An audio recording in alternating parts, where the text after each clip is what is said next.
Court को संज्ञान लेने की जरूरत नहीं है। और मैं आपके माध्यम से कहना चाहूंगा कि ड्राइवर मेरे भाइयों को कोर्ट में जाने की जरूरत नहीं है। सरकार जब फंसती है और मामले को लटकाना होता, उलझाना होता है, तो कोर्ट का सहारा लिया जाता है। अगर ये मामला कोर्ट में चला गया तो सरकार ये कह के साफ बच जाएगी, भैया मामला सब ड्यूटी से कोर्ट में पड़ा, हम कुछ नहीं कर सकते। जो स्कूटी चलाता वो भी ड्राइवर, जो स्कूटर चलाता वो भी ड्राइवर, जो मोटरसाइकिल चलाता वो भी ड्राइवर, जो कार चलाता वो भी ड्राइवर, जो जीप चलाता वो भी ड्राइवर, जो टेम्पो चलाता वो भी ड्राइवर, जो बस चलाता वो भी ड्राइवर, जो ट्रक चलाता वो भी ड्राइवर, जो कंटेनर चलाता वो भी ड्राइवर। ड्राइवर मींस चलाने वाला, यही तो है हर किसी। इसलिए तो मैंने कहा भी कि देश में हर तीसरा व्यक्ति ड्राइवर है। इतनी बड़ी आबादी की गर्दन दबोचने के लिए सरकार ही काम कर रही है। जो आपने क्या आंकड़े इकट्ठे किए कि जो आप कह रहे हैं वो जो कानून लेकर आए थे उसके बाद स्थिति में कोई सुधार हुआ? कोई सरकार ने आंकड़े देखे क्या? लोगों के सामने रखे क्या? नहीं रखे। आपने इनसे बात नहीं की, किसी से भी बात नहीं की, और आपने लाके कानून थोप दिया। अब जो कानून आप ला रहे हैं, जो पहले कानून आप बनाए, उससे सुधार होने के बजाय स्थिति और बद से बदतर होती गई, कोई फर्क नहीं पड़ा। अब आप कानून ला रहे हैं कि आप 7 लाख रुपए जुर्माने और आप जो है 10 साल की सजा।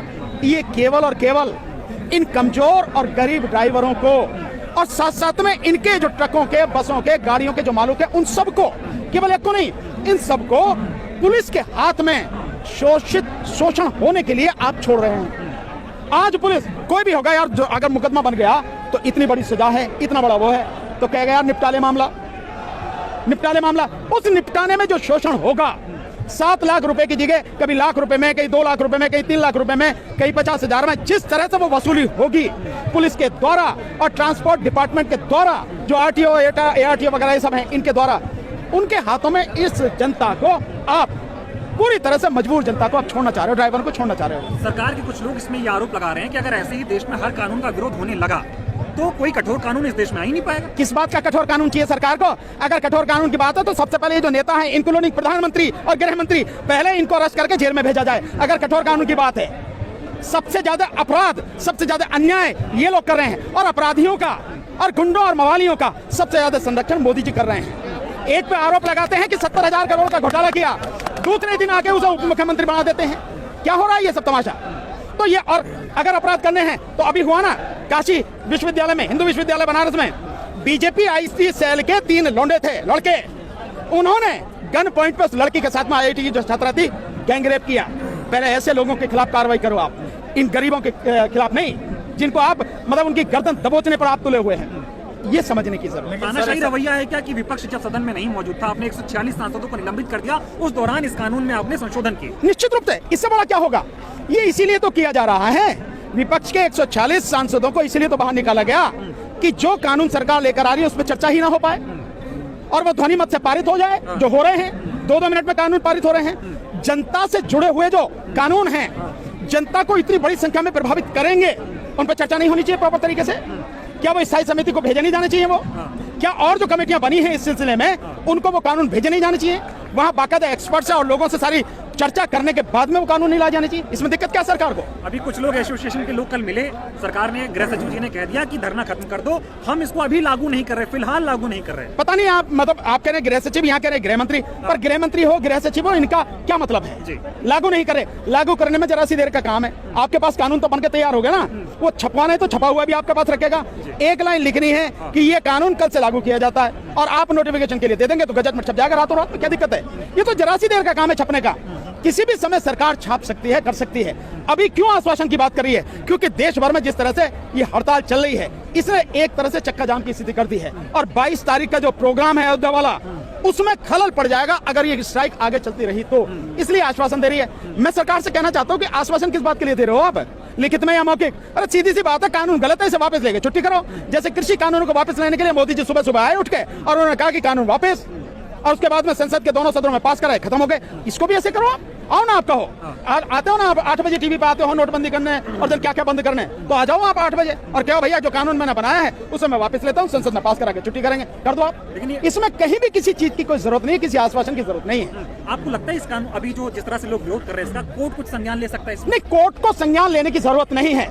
और मैं आपके माध्यम से कहना चाहूंगा कि ड्राइवर मेरे भाइयों को कोर्ट में जाने की जरूरत नहीं है।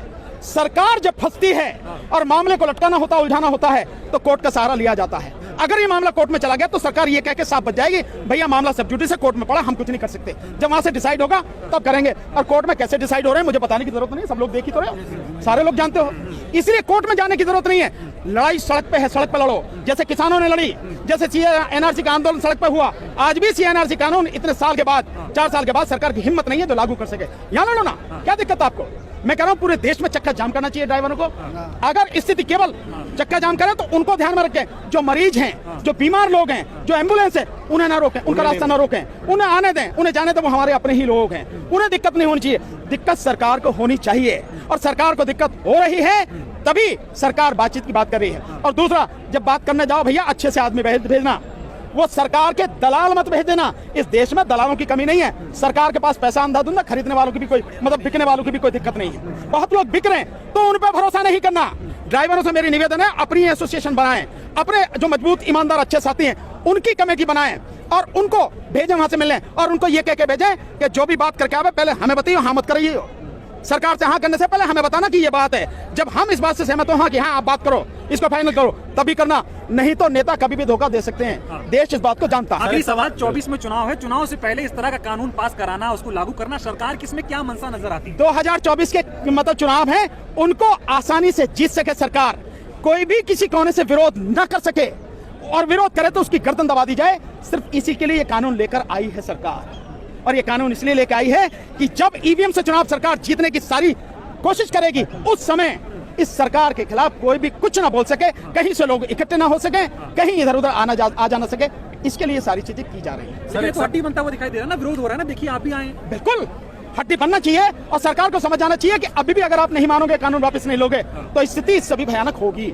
सर एक सवाल ले लीजिए, ये तो तमाम ड्राइवरों के ऊपर ये कानून लागू हो रहा है ना, जो 2 व्हीलर हो, 4 व्हीलर हो या ट्रक ड्राइवर हो, क्योंकि नैरेटिव ये बनाया जा रहा है कि सिर्फ ट्रक ड्राइवर पे लागू हो रहा है। ड्राइवर कौन होता है भाई? जो चलावे, ड्राइव करे, जो स्कूटी चलाता वो भी ड्राइवर, जो स्कूटर चलाता वो भी ड्राइवर, जो मोटरसाइकिल चलाता वो भी ड्राइवर, जो कार चलाता वो भी ड्राइवर, जो जीप चलाता वो भी ड्राइवर, जो टेम्पो चलाता वो भी ड्राइवर, जो बस चलाता वो भी ड्राइवर, जो ट्रक चलाता वो भी ड्राइवर, जो कंटेनर चलाता वो भी ड्राइवर। ड्राइवर मींस चलाने वाला, यही तो है हर किसी। इसलिए तो मैंने कहा भी कि देश में हर तीसरा व्यक्ति ड्राइवर है। इतनी बड़ी आबादी की गर्दन दबोचने के लिए सरकार ये काम कर रही है।